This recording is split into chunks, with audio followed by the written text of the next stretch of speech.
24 octobre 2016.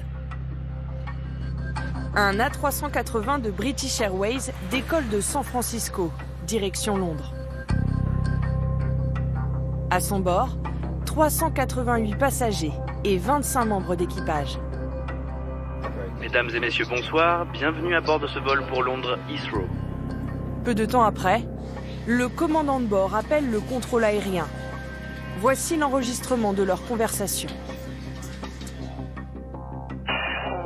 Bonjour, message d'urgence. Quelle est la nature de l'urgence? Nous avons un incident d'émanation.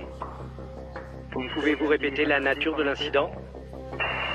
Des émanations toxiques, de type gaz toxique.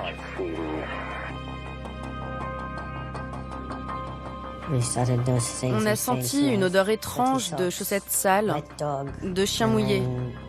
Mes yeux ont commencé à me brûler, j'ai ressenti des maux de tête, un goût étrange dans la bouche. J'avais envie de vomir.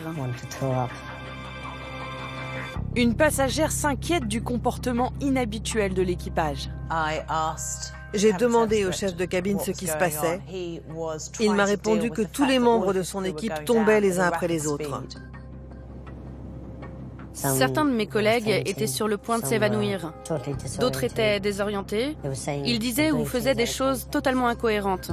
Un membre d'équipage est assis par terre, la tête enfouie sous une couverture. Un autre se gave de nourriture. Le personnel navigant n'est plus en capacité d'assurer la sécurité des passagers. Le pilote décide d'atterrir en urgence à Vancouver. Nous aurons besoin des équipes médicales au sol. Combien de passagers sont affectés? Environ 11 membres d'équipage sont affectés et quelques passagers.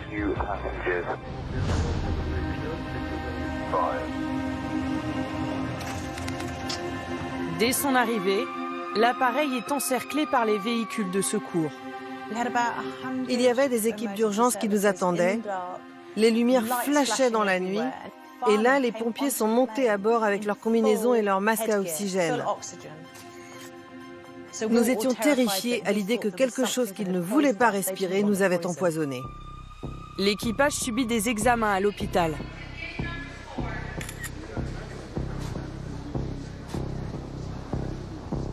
Les passagers, eux, sont hébergés à l'hôtel et réaffectés sur un autre vol le lendemain, sans suivi médical. British Airways affirmera plus tard avoir inspecté l'avion sans trouver la cause du problème. Et les rapports officiels affirment qu'aucune contamination anormale de l'air n'a été détectée. Pourtant, de nombreux membres d'équipage resteront en arrêt maladie pendant des semaines, voire des mois, avec pour consigne de ne pas parler à la presse. Pourquoi exiger une telle discrétion sur cet incident? Parce qu'il touche un sujet tabou, une question sensible dans le monde de l'aéronautique. L'air que nous respirons dans les avions est-il sans danger?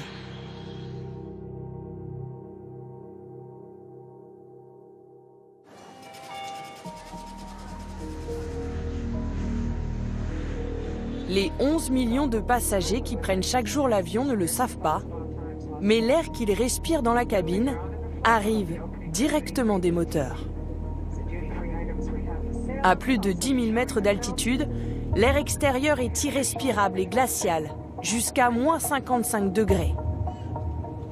Pour que nous puissions respirer normalement dans l'avion, il faut donc le chauffer et l'amener à une pression proche de celle du sol. Voilà pourquoi on le puise au cœur des réacteurs, où l'air est chaud et comprimé. La quasi-totalité des avions commerciaux à réaction utilisent ce système, qui a fait ses preuves, mais présente aussi des risques. Si de petites fuites d'huile se produisent à l'intérieur du moteur, des substances chimiques potentiellement toxiques pour la santé se propagent dans l'air de l'avion, et ce, de manière invisible. C'est ce que l'on appelle en jargon aéronautique un fume event, un incident d'émanation. Rappelez-vous, c'est le terme employé par le commandant de bord du vol British Airways dérouté à Vancouver.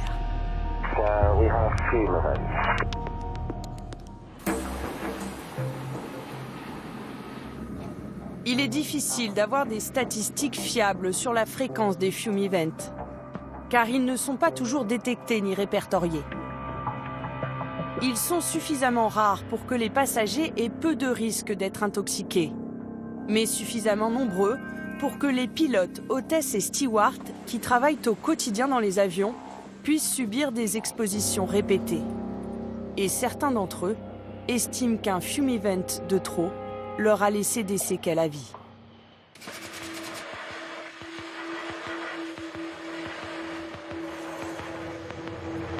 C'est de cette piste que Marcus Fenzel, un ancien pilote de ligne, avait l'habitude de décoller. Pendant 21 ans, il a transporté des passagers à travers toute l'Europe. Un métier qu'il a exercé avec passion, jusqu'à ce jour d'octobre 2011, qui a mis un terme à sa carrière.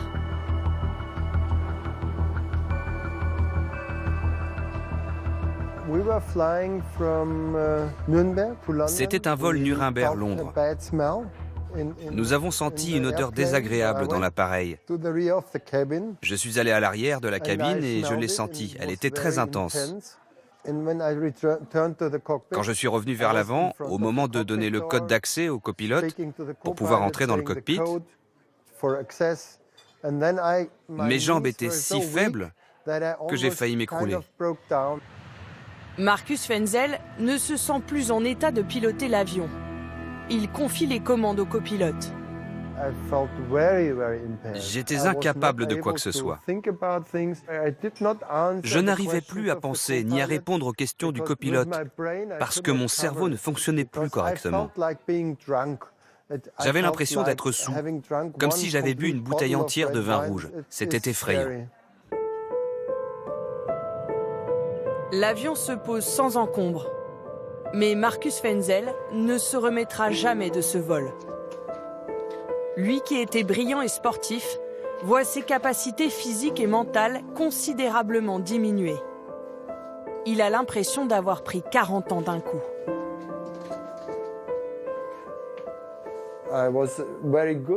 J'étais très doué et tout à coup, je n'arrivais même plus à faire des choses banales sur mon ordinateur. Aujourd'hui encore, mes capacités mentales sont en dessous de la moyenne. J'ai vécu un enfer. Je me sentais mourir de l'intérieur. Parfois, j'aurais préféré ne plus être en vie. Les examens radiologiques révèlent des lésions cérébrales.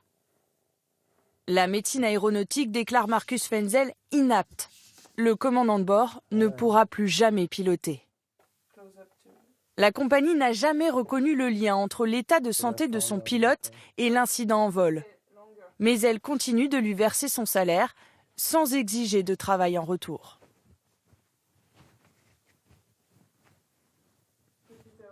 Je l'avais rangé dans un coin. Ça fait 6 ans que je ne m'en sers plus. Cet uniforme appartient au passé.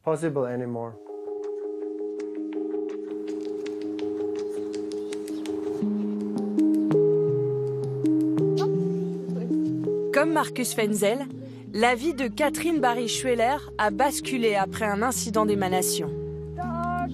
Depuis 2016, cette hôtesse de l'air d'une grande compagnie allemande souffre de fatigue chronique, de troubles de la mémoire et d'une hypersensibilité aux produits chimiques. Cette mère de famille de 37 ans ne peut même plus s'approcher de la piscine où elle aimait emmener son fils chaque semaine. L'odeur du chlore la rend malade. Est-ce qu'on peut s'éloigner un peu? Des médecins lui ont diagnostiqué des troubles respiratoires et neurologiques. Des pathologies peu visibles a priori, qui bouleversent pourtant le quotidien et l'intimité de Catherine Barry-Schweller. Les dégâts sur les nerfs, ce n'est pas visible. Vous ne voyez pas ma douleur. Vous ne voyez pas mes diarrhées. Vous ne voyez pas mes maux de tête. Comment mener une vie normale quand vous ne pouvez plus manger ce que vous voulez, aller où vous voulez, ou jouer avec votre fils comme avant? Catherine Barry-Schweller est en arrêt maladie depuis bientôt 2 ans. L'hôtesse de l'air a elle aussi dû renoncer à l'idée qu'elle pourrait voler à nouveau. C'est une photo de moi au travail. Et il y a peu de chances que j'y retourne. La première fois que je suis montée dans un avion avec mon uniforme, j'ai éprouvé un sentiment de liberté. Je savais que je n'exercerais aucun autre métier. J'avais trouvé ma passion. Tous ceux qui aiment leur travail sont immensément tristes quand ils ne peuvent plus l'exercer. La jeune femme se bat aujourd'hui pour que son état soit reconnu comme une maladie professionnelle. Ils ont conclu que mes symptômes n'ont pas été causés par l'incident d'émanation. Mais alors d'où viennent-ils? Ils affirment qu'ils ne viennent pas de l'air de l'avion. Mais d'où alors? J'étais en meilleure santé que la majorité des gens, parce que le personnel navigant est médicalement contrôlé à 100%. Si nous avons le moindre problème, nous ne sommes pas autorisés à travailler. Pourquoi ferais-je semblant d'être malade? Les symptômes que décrivent Catherine et Marcus, des scientifiques leur ont donné un nom. Le syndrome aérotoxique. Il n'est pas officiellement reconnu, mais de plus en plus de médecins sont persuadés que des milliers de navigants en souffrent. À Munich, le docteur Powitz, pneumologue, a déjà reçu une 60aine de pilotes, stewards et hôtesses, comme Marita.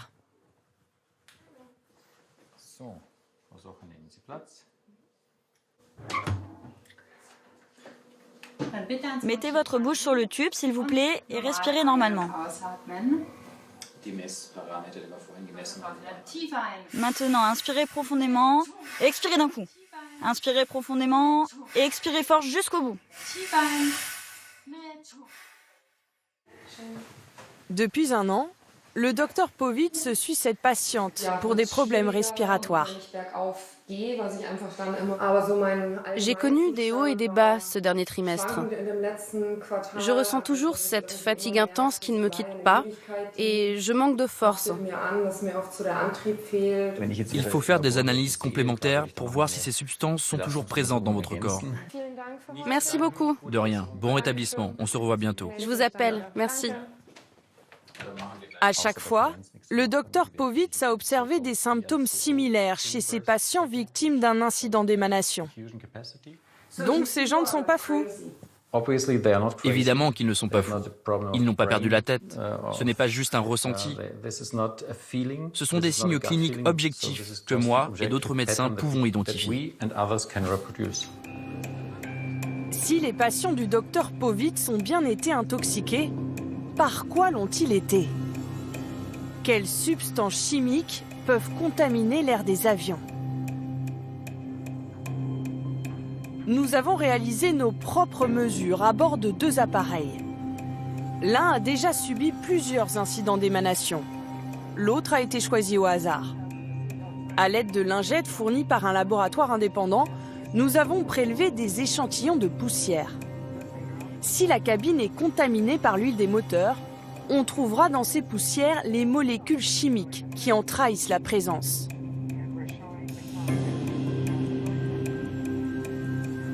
Nous avons ensuite fait analyser nos prélèvements dans ce laboratoire strasbourgeois.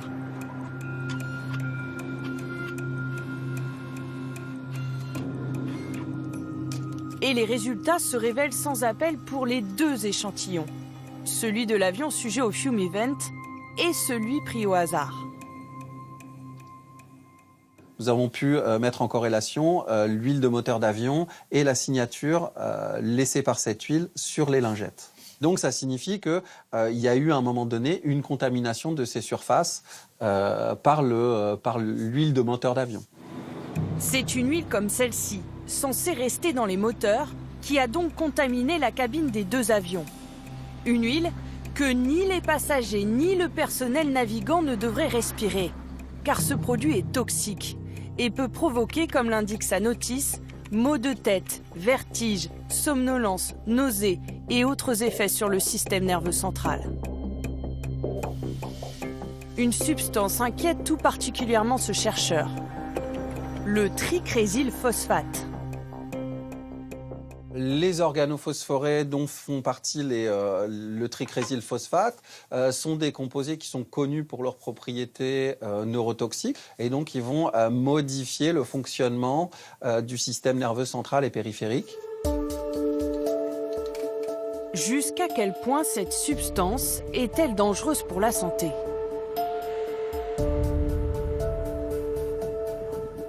En Angleterre, la mort suspecte d'un pilote a ouvert un débat national. Une enquête a été ouverte après la mort d'un pilote de British Airways. La famille de Richard Westgate affirme qu'il souffrait depuis des années de violents maux de tête et de problèmes de vue. Ils estiment qu'il a été empoisonné par des émanations toxiques provenant du moteur de l'avion. Richard Westgate était commandant de bord chez British Airways. À 43 ans, il meurt brutalement dans une chambre d'hôtel à Amsterdam. Il est enterré ici, là où il a grandi, dans la campagne anglaise, au sud de Londres. À quelques kilomètres de la maison de ses parents, Judith et Peter Westgate. 6 ans se sont écoulés depuis la mort de leur fils, mais leur détermination à connaître la vérité est intacte.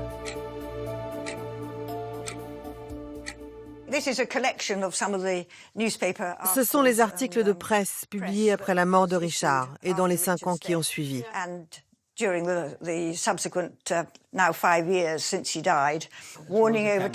Alerte sur les gaz toxiques dans les cabines d'avion. C'était en 2015.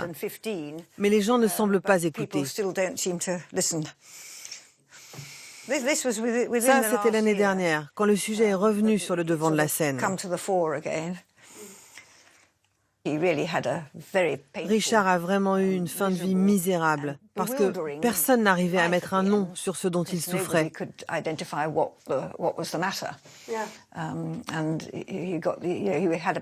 Il avait des maux de tête permanents, et il a commencé à perdre les sensations dans ses mains et ses pieds. L'enquête sur la mort de Richard Westgate a conclu au décès du pilote par overdose de médicaments. Pourtant, le premier médecin légiste en charge de l'enquête avait évoqué dans son rapport préliminaire des symptômes évocateurs d'une exposition à un composé organophosphoré présent dans l'air de la cabine de l'avion. Il avait même exhorté le directeur de British Airways à prendre des mesures urgentes pour éviter d'autres morts. Nous pensons toujours que ce sont les poisons qu'il a respirés dans l'avion qui l'ont tué et qu'il a pris les médicaments pour ne pas souffrir. Une version que British Airways a toujours contestée. Ils ne veulent admettre aucune responsabilité dans la mort de Richard. Pourquoi ? Je pense qu'il y a des intérêts commerciaux en jeu. C'est une histoire d'argent. Et maintenant qu'ils ont pris position, il leur est probablement difficile de changer d'avis et d'admettre qu'ils ont peut-être eu tort. On ne peut pas le ramener à la vie, mais nous devons faire tout ce que nous pouvons en sa mémoire et pour les autres victimes qui souffrent. British Airways a-t-elle cherché à comprendre de quoi souffrait son pilote ? La compagnie a refusé notre demande d'interview et a répondu à nos questions par mail. Leur réponse se résume en une phrase. Nous n'exploiterions pas un avion si nous pensions qu'il représentait un risque pour la santé et la sécurité de nos clients et de nos équipages. C'est désormais à la justice de trancher. Judith et Peter Westgate ont engagé une procédure contre British Airways.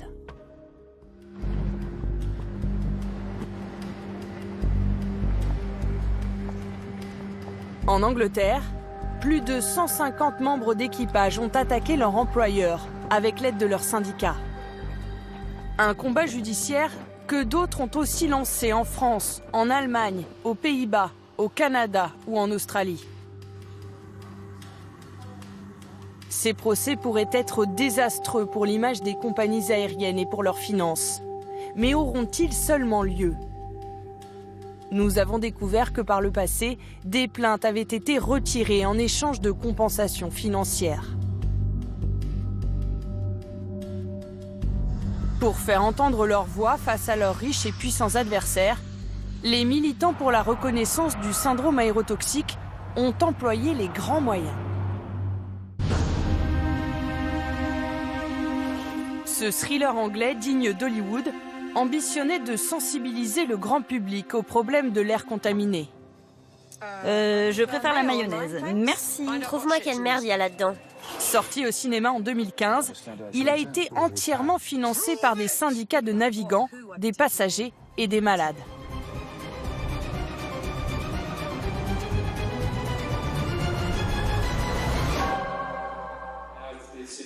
Son réalisateur le voici, Tristan Loren, un ancien commandant de bord de British Airways, qui s'estime lui aussi atteint du syndrome aérotoxique. Il a fondé un groupe de pression qui pèse de plus en plus lourd et a organisé en septembre 2017 à Londres un grand colloque sur la question de l'air en cabine. Catherine, l'hôtesse de l'air allemande, a fait le déplacement, tout comme de nombreux scientifiques et professionnels du milieu aéronautique. Mais pour Tristan Loren, les principaux responsables manquent à l'appel. Si les industriels voulaient prendre la mesure du problème, ils devraient être là, participer au débat. Ils ne peuvent pas vivre dans le déni. 11 millions de personnes prennent l'avion chaque jour. Et elles ont besoin de le faire, mais en toute sécurité. Dans le secteur de l'aéronautique, la question de l'air contaminé dérange. Sur toutes les compagnies que nous avons contactées, seules 2 ont accepté de nous répondre. Air France, l'entreprise française, et EasyJet, la low-cost britannique. Leurs 2 médecins conseils nous tiennent mot pour mot le même discours. Des éléments de langage qui reposent sur 3 points que nous avons soigneusement décortiqués. Premier argument des compagnies, l'air des avions est sain. Je tiens vraiment à être rassurant quand même sur que l'air que nous respirons dans un avion est sûrement moins pollué que l'air qu'on respire en voiture ou en train ou en transport en commun pour se rendre à l'aéroport. Nous pensons qu'il n'y a aucun problème avec l'air des cabines. La qualité de l'air dans les avions est même meilleure qu'au sol, que dans les habitations et dans les jardins d'enfants. Le discours des 2 médecins s'appuie sur une étude menée par l'EASA, l'Agence européenne de sécurité aérienne. Publiée en mars 2017, après des années de pression des associations de victimes, elle a réalisé des mesures de la qualité de l'air dans les avions.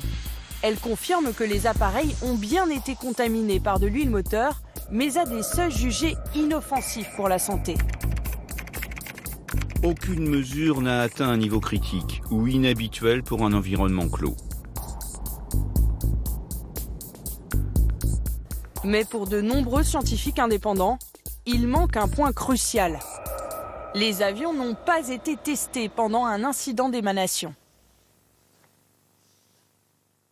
On peut regretter de cette étude qu'elle ne présente pas de données expérimentales concernant un événement fumé, un fume event à l'intérieur d'une cabine d'avion, parce qu'aujourd'hui on ne connaît pas les niveaux d'exposition aux organophosphorés lors d'un épisode de fumée. Des lacunes que l'EASA a elle-même reconnues. L'agence a donc lancé une nouvelle étude dont les conclusions sont attendues d'ici 3 ans. L'argument numéro 2 des compagnies aériennes. Les incidents d'émanation sont rarissimes. Les pollutions accidentelles, enfin les événements, ce que nous on appelle feu, fumée, odeur, qui peuvent apparaître dans un avion, peuvent être liés à des problèmes très épisodiques. On estime à peu près à un événement pour 100 000 où on retrouve une cause, 100 000 heures de vol où on retrouve une cause. Donc ce sont des événements extrêmement rares. Un événement pour 100 000 heures de vol. Cela représente, selon nos calculs, un fume event par mois. Nous avons eu accès à la base de données confidentielle d'Air France, qui recense tous les incidents en vol sur une année. Et nous avons constaté que les pilotes en rapportaient beaucoup plus, 1 par semaine. Un chiffre que nous a confirmé la compagnie. Exemple avec ce Biarritz-Paris de septembre 2017. Atterrissage d'urgence suite à des émanations. Le commandant de bord reste au pilote automatique. Le but étant de pouvoir laisser l'avion se poser tout seul si les conditions au poste de pilotage devenaient ingérables. Autre exemple sur ce vol Washington-Paris, 1 mois plus tard. Pollution de l'air cabine par huile. Pose des masques à oxygène.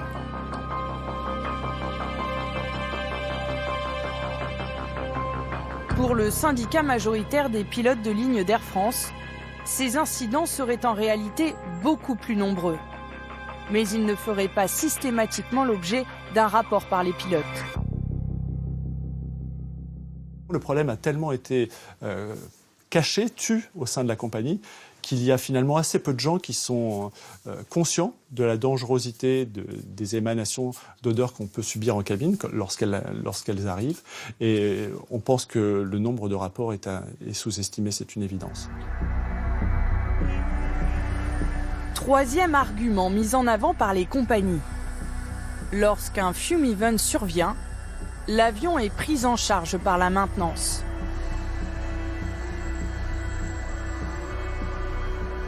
Chez EasyJet, nous rencontrons cette fois le responsable de la maintenance.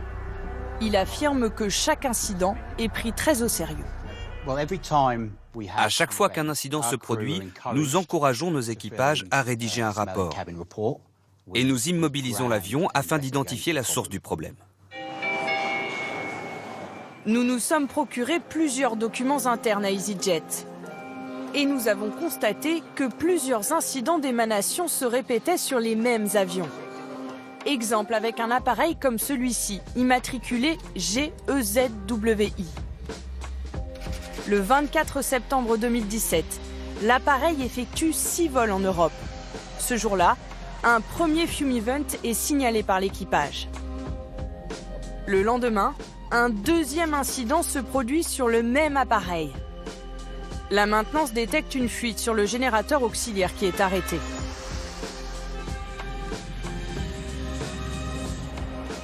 Le 26 septembre, l'appareil effectue de nouveau 6 vols. Un troisième fume event est signalé. L'équipage souffre de nausées et de vertiges. Le 27 septembre, l'avion est finalement envoyé à vide à la base de maintenance principale d'EasyJet à Luton. Comment expliquer que malgré ces incidents répétés, l'avion est volé 3 jours de suite avec des passagers? La maintenance a-t-elle été défaillante?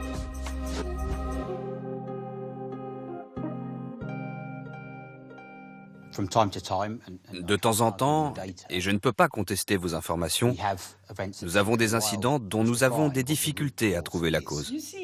Vous voyez, l'avion repart avec des passagers. Je ne comprends pas. Est-ce que vous sous-entendez que nous n'avons pas suivi la procédure correctement? J'imagine, puisque le problème se reproduit. Eh bien, je peux vous assurer que nous avons parfaitement suivi les procédures. La sécurité est notre priorité. Et je vous assure qu'il n'y a aucune pression sur les équipages pour repartir tant que nous n'avons pas terminé l'inspection de l'avion. Selon ce responsable, il n'y aurait donc aucune pression de la compagnie pour faire redécoller un avion après un incident d'émanation.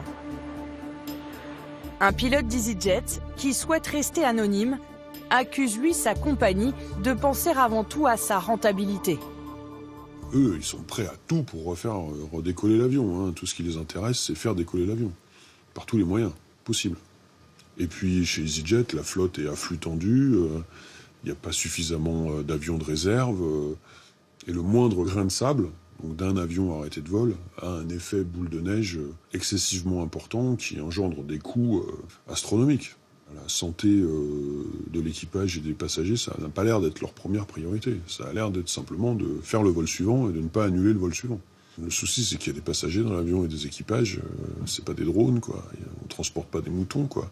Pendant ce temps-là, on expose les navigants et les passagers qui sont dans ces avions à une éventuelle nouvelle émanation. On sait qu'il y a un potentiel problème et on prend le risque de nouveau les exposer. On pourrait faire au moins un vol de test, à vide, avec juste 2 pilotes, mais pas 180 passagers derrière. Malgré leur argumentaire sur la qualité de l'air en cabine, les compagnies reconnaissent finalement du bout des lèvres l'existence d'un éventuel problème, en désignant d'autres responsables. Il faut aussi prendre en compte que ce sont les constructeurs, c'est les fabricants, c'est Airbus, c'est Boeing, c'est les fabricants de réacteurs dont on est dépendant. Nous, on ne peut pas modifier un avion, c'est le constructeur qui nous impose les modifications. Nous, on est le conducteur de la voiture, on transporte des passagers et nous, on fait que suivre les règles des constructeurs. L'origine du problème viendrait donc de la conception de l'avion. Or, les constructeurs ont tous adopté le même système de prélèvement d'air dans les années 50. À Toulouse, première sortie de l'avion commercial français à réaction Caravelle. Les 2 réacteurs sur ce prototype sont placés à l'arrière du fuselage. Et non dans les premiers avions à réaction commerciaux comme la Caravelle marquent une révolution technologique dans l'histoire de l'aviation civile. Au lieu de pressuriser la cabine à l'aide d'un gros compresseur électrique, comme c'était le cas sur l'ancienne génération d'avions, les ingénieurs ont eu l'idée de puiser l'air dans les réacteurs. Grim Davidson est ingénieur, spécialisé dans les moteurs d'avion. Il a travaillé pour de grands noms de l'industrie aéronautique européenne. Pour lui, le principal avantage de cette innovation était d'ordre économique. L'avion devenait plus rentable. Comme il était plus léger, eh bien, il pouvait transporter plus de carburant et donc parcourir plus de kilomètres. Depuis, tous les avions ont adopté cette technologie.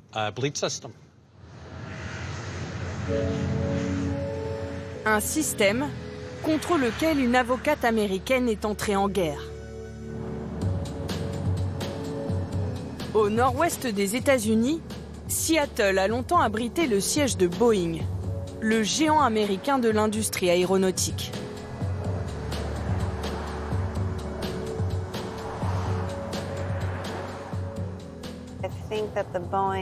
L'usine de Boeing se trouve juste là. Alissa Brodkowitz, 42 ans, est une avocate spécialisée dans l'aviation.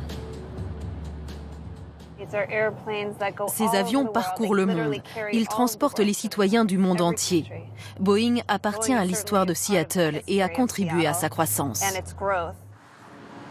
En 2009, Alissa Brodkowitz et sa cliente, une hôtesse de l'air américaine, défraient la chronique en attaquant Boeing pour défaut de conception.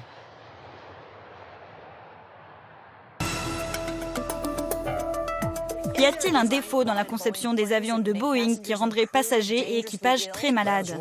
C'est ce qu'affirme une hôtesse de l'air américaine. Elle est tombée très malade et elle n'est pas la seule.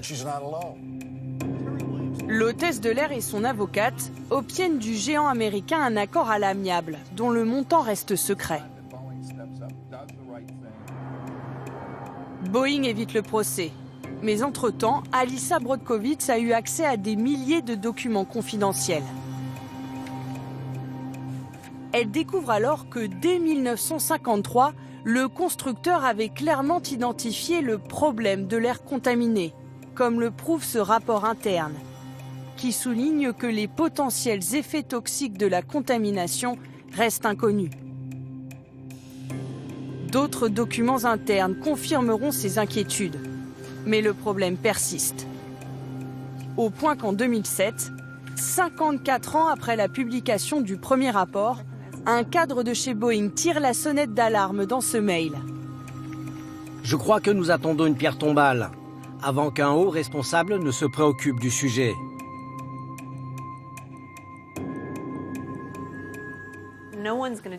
Personne ne fera rien avant qu'il n'y ait une pierre tombale, ce qui signifie que personne ne fera rien avant qu'il n'y ait des morts. Nous respirons tous cet air, tous les gens qui prennent l'avion. Et même le plus expérimenté des ingénieurs chez Boeing ne sait pas ce qu'il y a dans l'air. Ça confirme que le problème existe et que rien n'a été fait pour le résoudre. C'est effrayant. Qu'a fait Boeing face aux alertes répétées de ses salariés? Le constructeur a-t-il prévenu ses clients, les compagnies aériennes, d'un problème qu'il avait identifié dès le début? Quelles modifications ont été réalisées sur ces avions? À toutes ces questions, Boeing nous a répondu par un mail lapidaire. L'air dans nos cabines est sans danger. Notre système de prélèvement d'air répond à toutes les exigences de la FAA, l'autorité américaine de l'aviation. Alissa Brodkowitz n'a pas renoncé. Elle a déposé une seconde plainte contre Boeing et s'apprête à affronter un nouvel adversaire.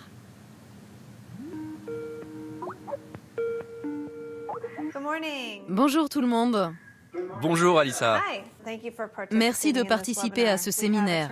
Nous avons avec nous un avocat français, un avocat espagnol, des pilotes et des hôtesses. Épaulée par des avocats européens, Alissa Brodkowitz veut désormais poursuivre Airbus. Ce serait une première en France sur la question de l'air contaminé. Face à elle aujourd'hui, des pilotes, stewards et hôtesses qui cherchent un responsable à toute leur souffrance. Comme cet employé d'une compagnie américaine qui a volé sur Airbus. Je suis hôtesse de l'air depuis 15 ans. J'ai senti cette odeur à plusieurs reprises, mais je n'avais aucune idée de ce que c'était.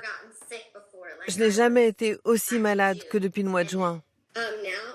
Maintenant, j'ai des nausées tous les matins. Je ne supporte plus aucun produit chimique.